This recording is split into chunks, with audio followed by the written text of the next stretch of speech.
Untuk panjang lengkung cekung, prinsipnya sama dengan menghitung LV desain lengkung cembung.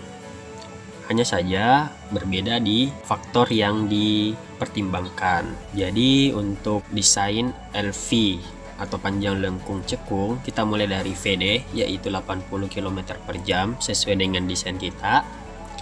Kemudian perbedaan aljabar gradien ini kita hitung dari perbedaan gradien akhir dikurangi gradien awal sesuai dengan jenis lengkung yang sudah kita tentukan di awal. Untuk lengkung cekung itu ada di gradien ketiga dan kedua. Kemudian lengkung cekung yang diperhatikan itu adalah jarak pandang lampu depan atau headline sight distance. Nah, nilai jarak pandang lampu depan ini kita cari nilai S-nya dan nilai K-nya sesuai dengan tabel. Di sini tabelnya sudah saya siapkan, yaitu tabel 55 di Bina Marga 2020. Untuk VD 80 km per jam, nilai JPH itu 130 dan nilai K itu 30. Jadi judul tabelnya ini adalah Kontrol Desain K untuk lengkung vertikal cekung.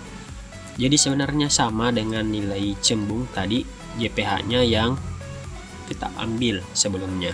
Kemudian kita hitung untuk kondisi ideal di mana LV lebih besar dari S. S-nya 130, kita hitung LV-nya, di mana rumusnya adalah AS pangkat 2 dibagi 130 ditambah 3,5S, didapatkan 2,2. Nah, kondisi ideal ini kan melanggar syarat, karena 2,2 atau nilai LV itu dibawa nilai S yang 130. Jadi ini tidak bisa dipakai. Maka selanjutnya kita harus pertimbangkan kondisi kedua, di mana S yang lebih besar dari LV.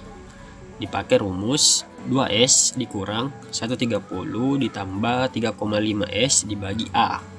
Didapatkan hasilnya negatif. Sehingga nilai LV untuk jarak pandang lampu depan atau headlight sight distance adalah negatif 7312. Nah, secara ketentuan nilai negatif itu tidak mungkin kita terapkan. Tapi tidak usah khawatir karena nilai negatif ini sebenarnya hanya nilai LV berdasarkan jarak pandang lampu depan.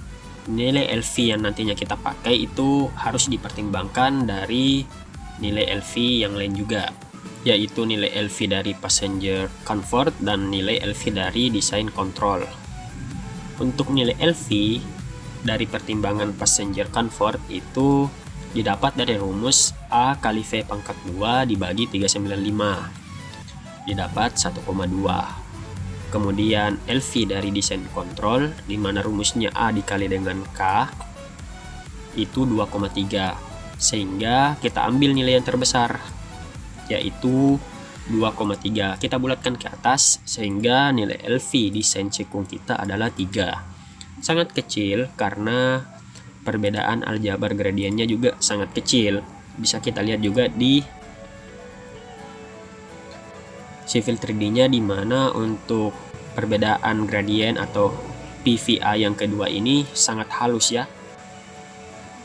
Hanya dari 4,8% ke 4,86%, jadi sangat halus. Nah, begitu juga untuk cekung kedua, ketiga, sampai dengan cekung kelima sesuai dengan desain kita. Jadi kita tambahkan sama dengan yang cembung. Jadi kita geser saja ini tabelnya, kemudian kita copy.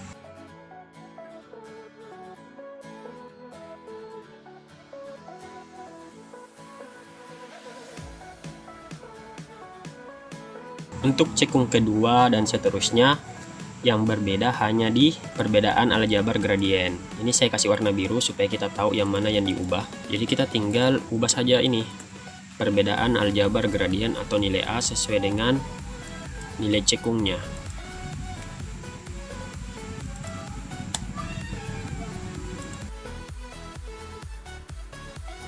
Jadi videonya saya percepat karena prinsipnya sama saja.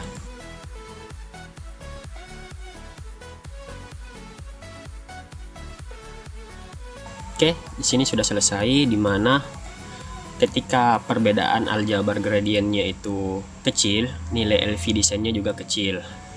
Kalau perbedaan aljabar gradiennya besar, nilai LV desainnya juga besar.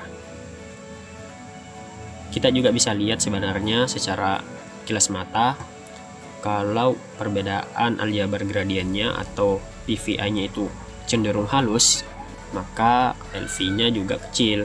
Kalau dia patah seperti ini, maka LV-nya juga besar. Nah, setelah nilai LV desain cembung dan nilai LV desain cikung kita ketahui, selanjutnya kita bisa gambar ini di Civil 3D. Jadi kita pindah ke Civil 3D.